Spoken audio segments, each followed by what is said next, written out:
Alors, on a déjà fait 2 vidéos sur les 7 animés qu'il faut voir, mais étant donné qu'elles comptabilisent quasiment 1 million de vues à L2, j'ai décidé de me servir de l'expression jamais 203 pour vous proposer un nouvel épisode. Ouais, j'aime beaucoup faire des vues, ouais. Bien évidemment, vous connaissez la recette, le but c'est d'échanger des œuvres sympas entre nous, donc je compte sur vous pour me partager en commentaire vos animés préférés, mais aussi pour lâcher un pouce bleu et pour vous abonner. Bref, salut à tous, c'est Aniki et on est parti pour 7 animés que vous devez voir. Mais avant toute chose, est-ce que vous savez ce que c'est qu'un VPN? En vrai, je pense que oui, mais est-ce que vous savez ce que c'est ExpressVPN? Globalement, c'est un service vous offrant un tunnel sécurisé entre votre appareil et internet. Chez ExpressVPN, il mise sur 3 atouts. La sécurité, pour permettre de protéger vos données lorsque vous êtes sur un réseau Wi-Fi, la confidentialité, puisque leur VPN va cacher votre localisation et crypter vos données, et enfin ce qu'on pourrait appeler le déblocage de contenu. Ça, c'est assurément la partie qui parlera à tous, puisqu'elle permet d'accéder à du contenu bloqué sur votre réseau, que ce soit dans votre pays, avec les catalogues de sites streaming, les abonnements moins chers ailleurs, les billets d'avion, ou encore plus simplement une vidéo YouTube qui peut être bloquée en France. Néanmoins, ça fonctionne aussi sur les réseaux privés, et je vous avoue que c'est là où je m'en sers le plus, notamment pour pouvoir accéder à n'importe quel site quand je suis à mon école. Mais bon, en vrai, le plus intéressant, ça reste l'accès au catalogue d'autres pays, puisque si on se tourne par exemple sur le Netflix américain, c'est un festival de nouvelles séries qui se dévoile. Bref, ExpressVPN, c'est un service ultra rapide, disponible sur tout type d'appareil, et pour que vous puissiez tester ça, je vous laisse avec un lien en description qui vous permettra d'obtenir 3 mois offerts pour tester ExpressVPN.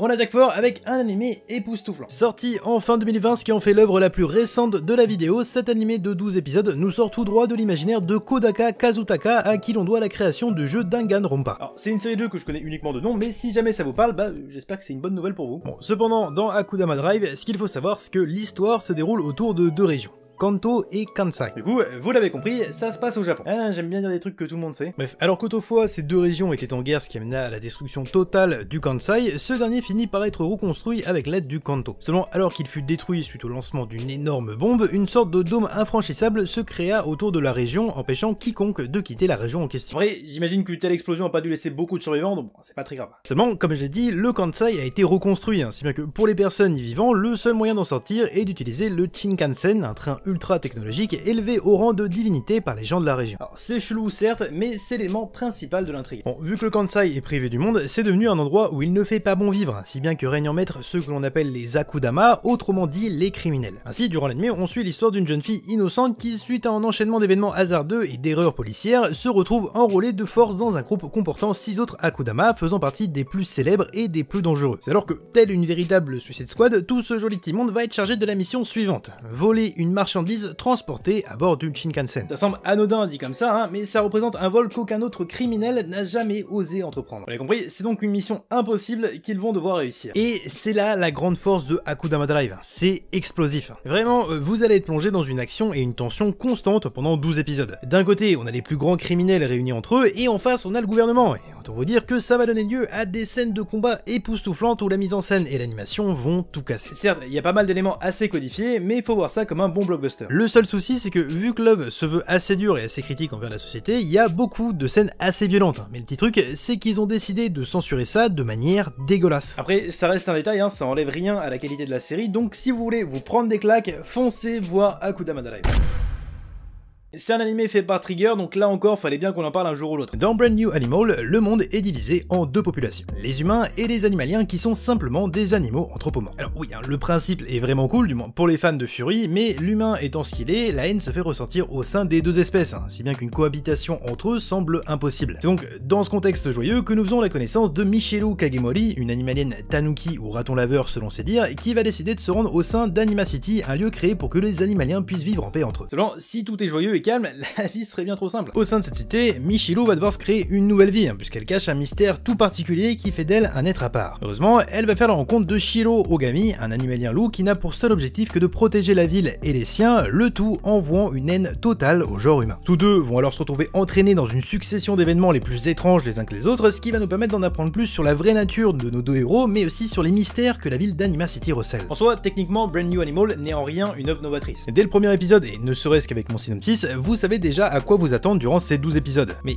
comme je l'ai évoqué par le passé, faire quelque chose de simple, c'est loin d'être aisé, puisque le risque est fort de provoquer la lassitude. Heureusement, c'est trigger et ça claque. Pour résumer ça simplement, tout est maîtrisé de A à Z, que ce soit l'animation, le chara-design, le développement des personnages ou de l'histoire, on a même le droit à un espèce de petit épisode filler en plein milieu de l'animé qui permet de faire la transition entre le début de l'œuvre et l'arc final, qui nous réserve tout de même son lot de rebondissements. Bref, c'est vraiment attrayant, à aucun moment j'ai vu le temps passer devant l'animé, ce qui en soit tout ce que je demande quand je regarde une série, du coup foncez le voir, quoi qu'il arrive, vous serez pas déçus. Vous le savez, j'attache une affection toute particulière au Slice of Life, si bien qu'il était évident qu'un jour ou l'autre, on allait évoquer le cas de Barakamon. Globalement, l'histoire est assez simple. On fait la connaissance de Seichu Handa, un calligraphe professionnel. Et bien que ce soit une discipline remarquable, je miserai pas sur ça pour gagner ma vie. Pourtant, de son côté, Seichu a l'air de plutôt bien s'en sortir. Mais seulement, un beau jour, alors qu'il exposait son travail durant une exposition dans l'espoir de gagner le concours qui s'y déroulait, les commentaires désobligeants du conservateur du musée à propos de son travail vont lui faire sortir de ses gonds, ce qui va l'amener à lui péter la gueule. Ah non, c'était peut-être pas le meilleur move à faire. Face à ça, son père va alors décider de l'expédier vivre sur une île afin de le punir de l'affront qu'il a commis. Une fois débarqué dans son nouvel habitat, Seichu pensait pouvoir vivre au calme, mais ça, c'était sans compter sa rencontre avec les habitants de l'île. À partir de là, l'histoire est lancée et le quotidien de notre cher ami ne sera plus jamais le même. Durant ces 12 épisodes, l'anime va se concentrer sur la manière dont Seichu va développer son art et faire face à toutes les problématiques que les artistes peuvent rencontrer. Heureusement, ces échanges multiples avec ses nouveaux voisins et notamment avec la jeune Naru vont avoir l'effet d'une véritable bouffée d'air frais dans sa vie, mais aussi dans la nôtre. Barakamon, c'est 12 épisodes de pur bonheur. Chaque instant, chaque personnage, chaque scène est source de joie et de bonne humeur, le tout en étant pour le coup vraiment drôle. Et c'est ça qui fait la force de la série, c'est l'incarnation même de tout ce qu'un slice of life du genre se doit être, une œuvre apaisante et accueillante qui nous fait sentir en harmonie avec son univers dès le premier épisode. Bref, Barakamon c'est cool, donc foncez le voir. Bon, un anime que j'ai mis du temps à commencer, mais qui est une véritable pépite. Tout prend place au Japon durant le XXe siècle, alors que la guerre russo-japonaise continue de hanter l'esprit du pays, et notamment des soldats l'ayant vécu. Nous faisons la connaissance de Saishi Sugimoto, également appelé Sugimoto l'Immortel. Alors, c'est un surnom super stylé, mais son origine l'est encore plus. Bien qu'ayant connu les pires atrocités et combats durant la guerre, Sugimoto s'en est toujours sorti vivant, se battant comme un acharné pour survivre, si bien que, dans la pensée de tous, s'est inscrit l'idée qu'il ne pouvait mourir. Un dénouement qui lui a valu la reconnaissance auprès de ses pairs, bien qu'il ne fut jamais récompensé pour ses exploits. L'histoire commence réellement lorsqu'un vieil homme alcoolique lui fait part d'une histoire rocambolesque. Autrefois, une tribu d'aborigènes appelée Ainu avait amassé et caché un énorme butin afin d'échapper à la colère des dieux. L'emplacement de ce trésor, uniquement composé d'or, fut conservé par les anciens de la tribu. Mais un beau jour, un homme sans pitié débarqua, tuant alors tous ceux se mettant en travers de sa route et tous ceux connaissant les moindres détails de l'histoire avant de finalement s'emparer du butin. L'histoire aurait pu s'arrêter là, mais ça aurait été bien trop beau. Alors que l'homme fut rapidement arrêté et emprisonné pour ses crimes, le trésor, lui, avait disparu. Cependant, ce dernier ne s'arrêta pas là pour autant. Une fois en prison, il organisa un plan complexe. Tatoué sur le corps de nombreux prisonniers, des symboles différents qui, une fois réunis, formaient une carte menant directement au trésor. Et là encore, le récit du vieil homme ne s'arrête pas là. Une fois les tatouages réalisés, il ordonna aux prisonniers de s'échapper en leur promettant de tous se retrouver une fois fait, afin de partager le butin équitablement. Bon, c'est une belle histoire, mais difficile de penser qu'elle puisse être vraie. Du moins, c'est ce que se dit Sugimoto avant de découvrir que tout ce qu'il a entendu de la bouche du vieil homme était vrai, si bien que ni une ni deux, il décide de se lancer à son tour à la poursuite du trésor, en sachant que pour ça, il va devoir mettre la main sur tous les anciens prisonniers. Heureusement, dans sa quête périlleuse, il sera accompagné d'Ashirpa, une jeune Ainu habituée à la survie dans les climats extrêmes, qui va lui servir de guide dans cette aventure. Alors pourquoi Golden Kamuy c'est aussi cool? Alors, il y aurait plein de raisons, notamment sur l'aspect historique de l'œuvre ou encore sur le côté survivaliste énormément mis en avant au cours de la série, mais ce que j'apprécie le plus, c'est que ce soit autant décalé. En fait, il y a un côté très sérieux, puisque on est dans une époque au lendemain de la guerre où on suit une chasse au trésor remplie de criminels n'hésitant pas à s'entretuer dans la violence la plus extrême qui soit, mais d'un autre côté, c'est ultra drôle. En fait, l'anime jongle parfaitement entre les scènes développant l'intrigue à travers différents retournements de situation ou via la découverte de nouveaux personnages, et des moments plus slice of life où on découvre que nos protagonistes sont juste complètement barrés, ce qui amène une saveur nouvelle à l'anime. Et ce genre de décalage aussi développé au sein d'une série, c'est un régal sans nom. Bref, tout ça fait de Golden Kamuy une œuvre vraiment géniale. Pour le coup, on est sur un animé dont la chronologie est assez proche de celle de Golden Kamuy. Ouais, c'est pas forcément le plus intéressant à savoir. En fait, l'histoire se déroule à la veille du XXe siècle au Japon, où Sorano Appare, un ingénieur brillant mais un peu chelou, croise la route de Ishiki Kosame, un samouraï au grand cœur qui ne souhaite que le bonheur de sa femme. En soi, les deux sont strictement opposés, mais un enchaînement de situations qu'on pourrait qualifier de désastreux va les pousser à se retrouver tous deux à la dérive au beau milieu de l'océan Pacifique. Ce qui est bon, quand même pas de chance quand on y réfléchit bien. Heureusement, ils vont se faire secourir par un navire qui va les amener directement aux États-Unis. Le seul petit problème dans tout ça, c'est comment revenir au Japon à partir de là. Cherchant en premier lieu des petits boulots pour essayer de récolter ce qu'ils peuvent pour survivre, ils vont faire la découverte de la Trans-America Wild, une course d'automobile ouverte à tous et offrant aux vainqueurs une récompense de 3 $.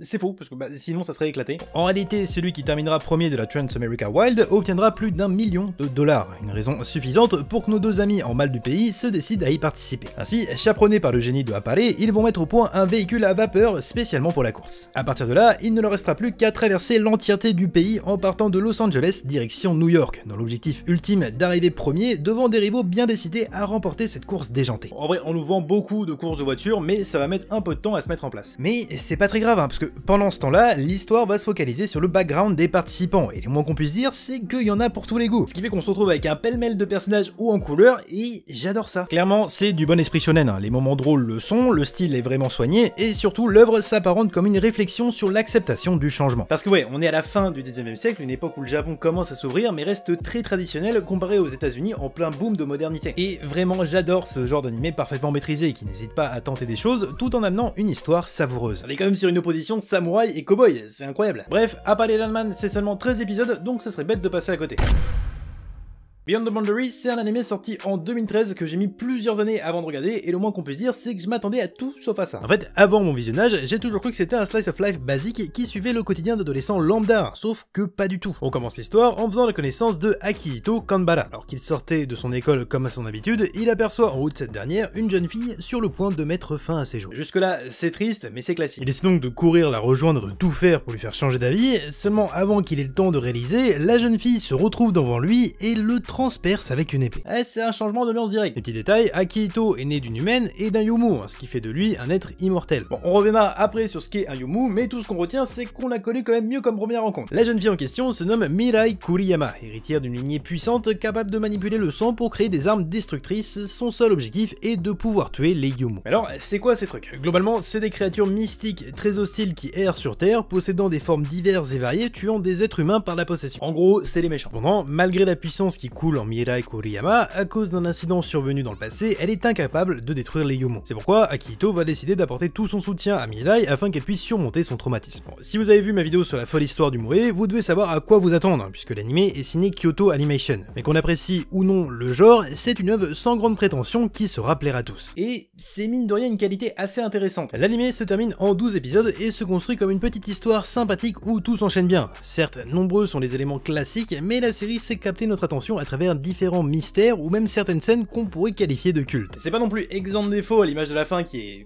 est ce qu'elle est, mais ça reste une œuvre sympa à visionner. J'apprécie toujours ce genre de série sans grande prétention comme je l'évoquais plus tôt. Certes, c'est pas un classique, mais pour les épisodes et une histoire sympa à regarder, ça fait totalement son job et j'en attends pas plus. Du coup, si ça vous intrigue, le mieux c'est d'aller le voir par vous-même.